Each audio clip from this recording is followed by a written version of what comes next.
Hello, hello. Welcome back to another episode, actually a part 2 episode of the Wisdom Well podcast. I'm LJ. I'm Larry, and thank you so much for tuning in. Thank you so much for subscribing. Thank you so much Woo! for hitting the notification button Ding, and ding. sharing it with your friends. Again, we have been overwhelmed in a great way by your reactions and your encouragement too. Got a encouraging note from a friend. Keep going. This really Yeah, encouraged me. that was And I amazing. think that really blessed my entire day. So I'm grateful for every single one of those comments. We don't take it lightly that you would even carve out time to even do that. So thank you so much. We appreciate you guys. A quick story. Okay. My sister called me What? and she says, What'd "Baby, she say? I love that you're doing the podcast. that's Mommy nice. would be so proud. Keep going." Oh, that's So, big. man, when I tell you that thing almost made me cry on the phone. Yeah. If you guys didn't know, I lost my mom a couple of years ago, Yeah. and we're gonna do a whole segment on mom. Yeah. So eventually we'll get there. That's huge, but man. to know that my sisters are back home watching, and she's like, "I love Larry. They Oh. love you, and they love me." Oh, you know? already know my family loves you too. My family has already said, man, that's special. Keep going. Yeah. They love So it too. They so love us. So yeah. So man, I'm so glad I'm doing this with you, bro. I'm love honored you to do this death, with man. you. Love you right back, Absolutely. brother. So, thank you. yeah, please make sure every Friday hit that notification button. Every Friday. We're gonna drop a new episode, and Mom's legacy continues. So we're excited to yeah, keep doing this. yeah. And this is part 2 of toxic leadership. Toxic support. Come on. You really blew my mind on that. I was like, what? Yo, I was like, yo, I don't think I've ever heard that term, but we gotta go ahead and make sure and get that term. yes, All toxic right. support. If there's toxic leadership, maybe there's toxic support. Oh my gosh.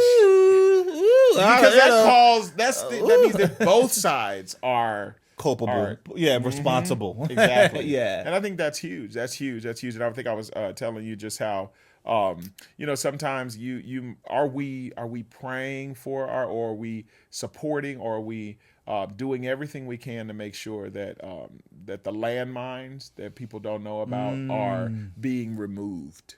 Because sometimes people don't know. They don't know. Yeah. And I'm really grateful. I'm actually in a brand new space right now, and I just feel so grateful that to have individuals who are aggressively working to remove landmines because they know I don't know nothing. I don't know nothing. Man, and that is a blessing, Yeah. bro. That is a blessing That that you're is. in a situation Yeah. that people are looking out for you just to begin with. Yeah, because I think that's it's like paying it forward because they see the gift in you, and they know that the blessing over your life, and they want to make sure that the full fruition that God That's has amazing, bro. for is amazing. going. That's amazing. They want to taste the fruits of that.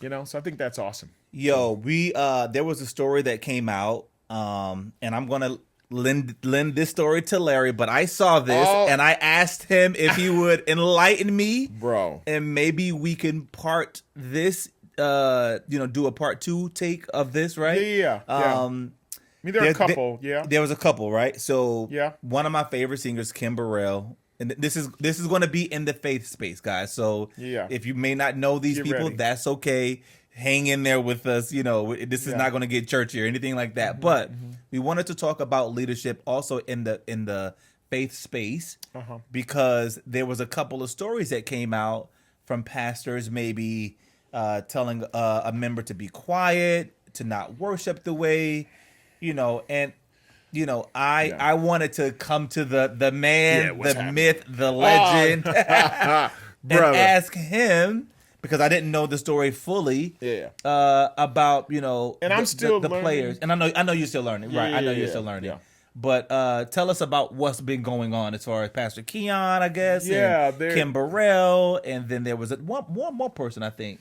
I think it was Mike Todd. I believe. Pastor Mike Todd. Yeah, I'm gonna make sure I say. Let me get the right church. And what we were finding is this a form of toxic leadership in the faith space when it's like I want to have the service go a certain way, and maybe someone is being a little loud or a little crazy? Like, and like, you know, you are the shepherd of the house, I guess you would say. Yeah.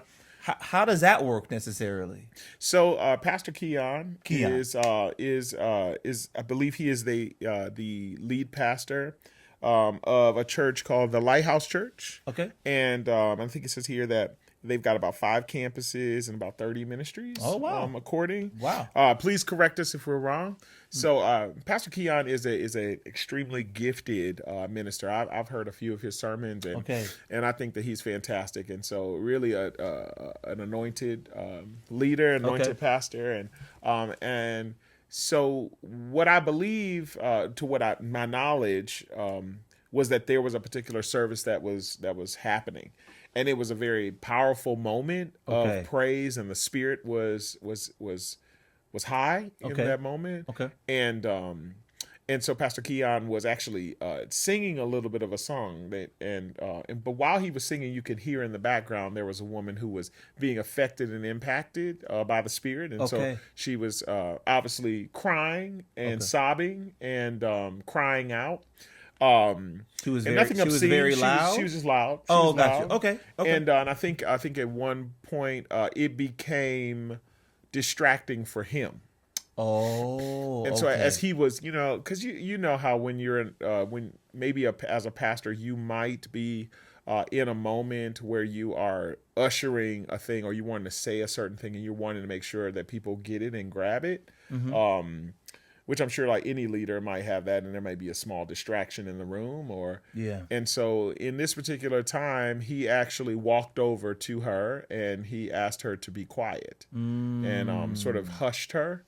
And he said that he wanted to make sure that nothing was distracting what he was trying to do, or not him personally, but what he felt like the spirit was doing in the room. And it sounds like the people in the chat box was pretty offended by that. The shade room got a hold of that. A lot of the shade room got a hold of that. Oh my goodness! A lot of people has gotten a hold of this. And the cancellation armies were alerted to a new thing. There are many sides. Okay, we are many sides here. Now, many sides. By the way, in all transparency, I don't know all of the players here. I don't know all the players either. Right. Yeah. So we come humbly, and if you guys have comments, please keep it, nice and lighthearted. But the point that we're making here is, how could that situation have been better? So that she didn't feel embarrassed, and let me provide a little bit more context parts of the story. Okay. So I think that what happened, I think that was a viral moment that happened. Yeah. And let's just be honest, if you are in church culture, like, you have probably seen something near about this happen before many times. I have. So it's not odd from typical, someone's like, shh, or or you'll have the church nurses, or who come by with with the gloves. You remember back in the day, back in the day. I'm gonna say, in certain parts of the country they have like these but people similar to an usher. They actually are these individuals who are specifically watching out for people to be impacted by the Holy Spirit, and they actually serve them in that moment because it is an emotional reaction that typically happens, and some people could fall or dance or could maybe trip, and they just want to make sure that this person is protected. Gotcha. That is a normal thing, and so that can happen. Okay, But I feel like in this particular moment, what happened was that it went viral, and then Pastor Keon and his wife, who is Shawnee O'Neal, and they were on the Tamron Hall show, I believe. Tamron Hall.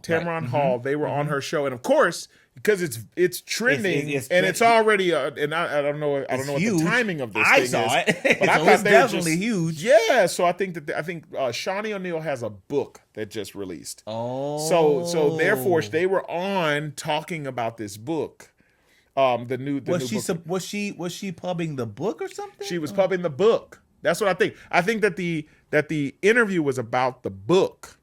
And so, but because this whole thing it's like a firestorm is brewing. Lord of mercy. Tamron Hall, being the journalist, being the the investigative reporter, I know she was probably going to get under under the magnifying glass if she didn't ask. So she just asked. So she asked, "Hey." She even said it. She was like, "Look, I everybody's gonna want me to ask this question. What happened?" Okay. And so she gave Pastor Keon the opportunity to share. Okay. And so he did share. And according to what he said, and if I'm correct, please correct me. Correct me, people. I'm not acting like I know all the details of this story. That's not the point. But he was saying how this is an individual at his church who this is a normal expression for them. They typically do become very emotional, and it happens all the time. And so in this particular moment, he walked over, which is not abnormal, to tell her to be quiet. And one of the things that he said, which is kind of bars too, is like the internet is about cuts, not context. Ooh, and I thought that was an amazing sort of truth. Yes. That's a truth. Yes. Where I think that things kind of got a little shaky was it seemed as if he was sort of, sharing about like why he did that versus sharing pieces of her story around like, hey, this is our member who we love. Yeah. And she's and and her and I have a great relationship. She serves our church faithfully. She's on the platform. Yeah, she's our sister. Yeah. And so this is something that's common.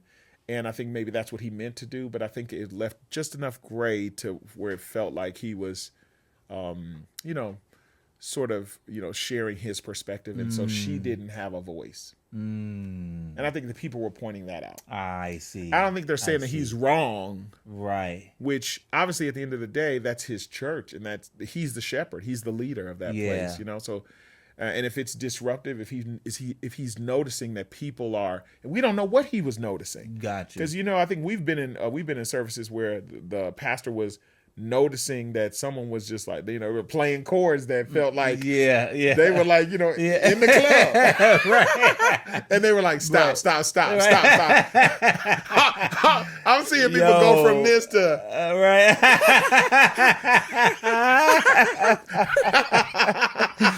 so I've been there before, by the way.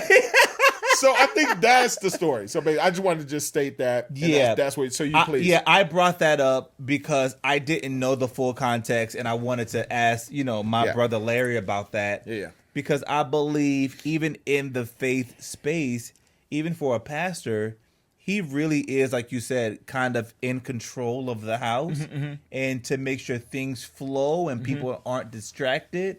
And that could be two-sided, right? Where very much. He's a leader, and people can say, "Oh, that's toxic. Why would you tell another person to be quiet?" That's one side of it, but then the other side could be, "What if I don't know God? Ooh. What if I've never met God?" That's true. We don't think until about this that. very moment. Yeah. And I'm thinking, "Oh wow, I'm getting ready to engage with something, a spiritual experience," but then there's this lady yelling. That could be distracting. I could be like, "Oh, I don't quite know if that's okay? Is she okay?" Bingo. So I wanted to bring that up because I don't know if that's necessarily toxic leadership. I could say there are times when leaders can handle things better. Yeah, and I don't think it's toxic leadership because I feel like I feel like that church is 30 campuses or 30 ministries and several campuses. Well, I mean, I won't validate 5 campuses and 30 ministries. Well, I won't validate that to say he's a great leader. Yeah. I mean, that wouldn't necessarily. That's just my little opinion. No. That doesn't necessarily you're mean. You're right. Doesn't mean. But he must be doing something. He could be impacting. People want to follow. There you go. Yeah. There you go. He must not be that bad of a leader, But I would say, in this episode that we're talking about toxic leadership, it really goes to show you, like, even a leader can fall off his horse every a, now and a again. leader is a human being? You know, like, where it's like, I'm leading. Pastors are people. Yeah, man. Like, you know, or like, I mean, so you know, we want to crucify people all the time. Yeah, So. I mean, it's like we're in this era where it's like, why did you do this? And by the way, I'm with the lady here. By the way, I'm standing with the young woman. Yeah.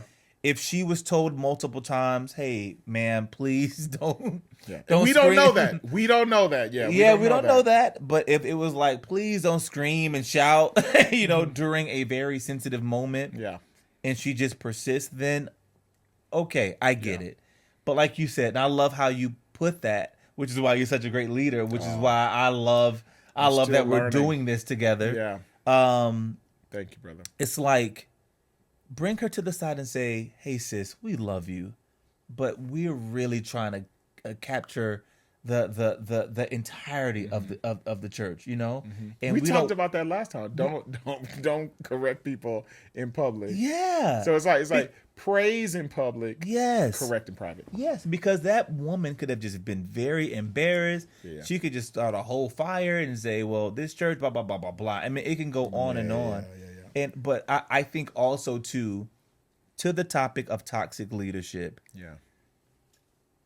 Better support could be helpful also.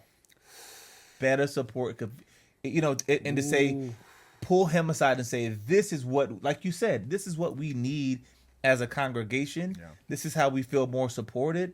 I was talking to a therapist, and I will never forget these words. She was so impactful the way she said this. And we were talking about dating, and she was just like, LJ, instead of saying, well, this is what you don't do, this is what you can't do, this is what you ain't doing. Yeah. She said, maybe try saying, I feel more loved when. Wow. Now that's a two thing, because it's like you need to know what makes you feel good and makes you feel loved, and that you need to know, like, what makes me feel loved when you do something, or I feel more thought of, or I feel more cared for when you do this. But we don't. But the other part is we got to be available to listen to what it is that you need, you know, and say, hey, how can I shepherd this house better?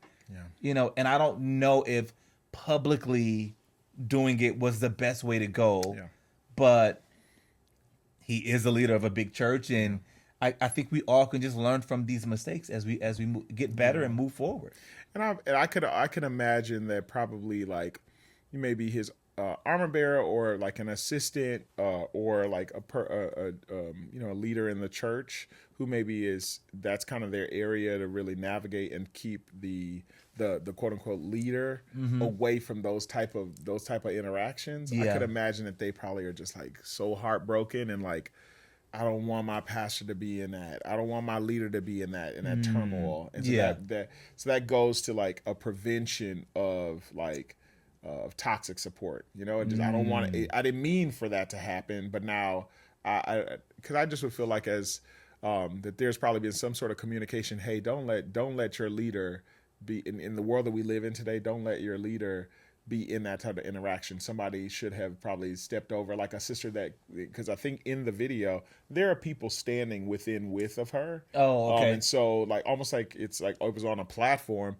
So maybe there could have been like a sister or a member that could have stepped beside her and you know, and said, hey, let's, you know, and not have him get yes, because you can tell like, hey, he's now distracted. So and here's that thing we're saying, like, removing the landmines from leaders, that because we want the benefit of what is on them and the vision that they have that can really be turned around and do what it's going to turn around and bless. It's going to turn around and bless you. You know, and again, not praising toxic leaders, of course not, but it's like understanding and being able to see past the humanity of people to be able to look and see, okay, you're carrying something that's gonna benefit and help me to be a better person, to help me to get closer to the goal that we all have, you know? So I need to protect you running with this like somebody running with a package that literally has your name on it. Yeah. You know, so they're running, and they're getting chased down by, I don't know, like a dog. So it's like if you going and you holding the leash. Yeah. You're holding the you know, or electronic leash, you're holding something that can stop it, or you can call, hey, like Duke, sit. You know, you can do that, and where you are, but no, that person has to turn around and like you know, kick the dog, and now we in a whole nother thing, and then your package got dropped, right? You know what I'm saying? Now your porcelain from your grandma, you know what I'm saying? Just it's shattered. You know what I'm saying? You can't be kicking no dogs in and America, we mad at the dog, we mad at the carrier, we mad at everybody, but yet we had power to do that. And I guess, you know, this whole podcast, it's really about, like, again, we're going to circle this. It's back to, like, you know, you can control yourself and your actions, you know, and a desire to want to, you know, make sure that person doesn't have, that's a good thing. So yeah, to go do that. I love that we spoke about, and I love how, and if you haven't watch the last episode of this topic, please, where you said leading in love, and you said let's unpack the love part. Yeah, come on, because I believe, and I can't speak on that situation, but I'm just talking overall, and I just reiterate and just regurgitate what I said before. I think it's important that you lead in love, and like you said, ask that person, how do I lead you better? Yeah. How do I love you better? Yeah. You know, like, how do you feel most loved in these moments or in this moment? Yeah. And also explaining, this is what I need to lead better. Yeah. This is what I need to do my job and to lead a congregation of people. This is what I got to do. Yeah. And this is what I need from you as a supporter of me. Yeah. And then so I think it's very vital, as we learn here on the Wisdom Well podcast, how to be better men, how to be better leaders, how to be better influencers. Yeah. We don't want to just, we don't want to just be out here just breaking people's hearts and doing all kind of things. And we're not perfect. We're human. I've made mistakes, and so have you. Yeah. But like, we want to be better in this life. Exactly. And that's what this is all about. Like, how do we be better leaders?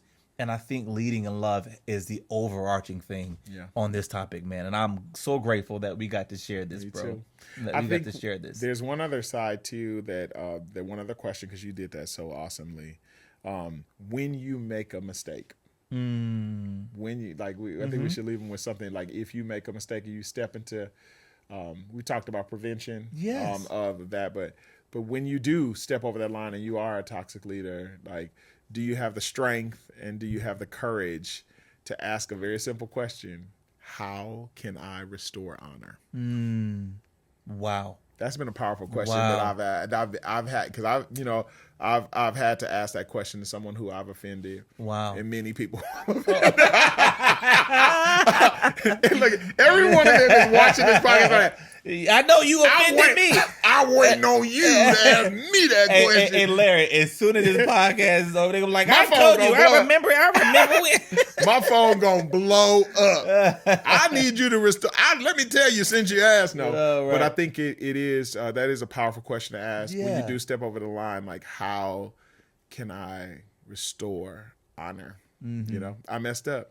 I'm sorry. How can I restore? I'm sorry. Yeah. How can I restore honor? Yeah. So. I love you, brother. Love you back, brother. a great topic. Another great topic that we got to talk about, man. It's an honor, man. Oh man, we're gonna have to circle back around and do please. Later. Yes. We'll see how people. Yo, should we do it? What? We in the end times. We in the end times. Yo, I saw a story, bro. Okay, come on. By the way, I love y'all. Please like and subscribe. I'm gonna keep asking y'all until we get to 100 million. Can y'all send y'all end times reports? You know what I'm saying? We should have them send in like end times reports, and we will announce the end time reports on these episodes. So. Yo, I see. I like reading. I love stats and facts, man. That is my jam. I love little stuff. But in the year of 2023, these were the most stolen cars. of 2023. So if any of y'all own these cards, please make sure you are watching out. We in the end times. I'm thinking that a Bugatti is not on the list. And no, it's not. But please make sure y'all watching y'all cars. So LJ is here to help y'all. Come on. Keep y'all car safe. Yeah. Our producer, AJ, on the AJ, wheel? you cool? Remember those jacks used to be on the wheel? I'm good and you good. I'm good. Right. You remember those jacks used to go on the steering wheel? Wait, people still using Oh those my jacks. God. I used to use one of those. People, Okay, all right. I'm sorry. I'm messing you up. No, you good. Up. Okay, I got to go down this list. So at number 10, the Honda CRV. People are ripping those joints off. Okay. Number 9, the GMC pickup. Yeah. So if you own a GMC pickup, people are taking your car. Yeah, I can see that. 8, Toyota Camry. Crazy, bro. They run forever. Yeah, that's a good forever. Look, if you're gonna steal a car, that's a good one to steal. Okay. I mean, You just getting your lick back. Number 7, Okay. a surprising one, the Kia Optima.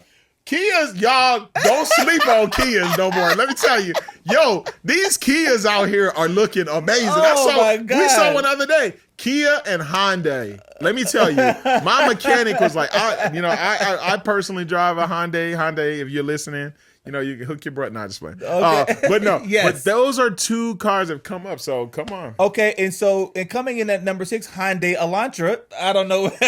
And number 5, Hyundai Sonata. So your car. Y'all, what did I tell y'all?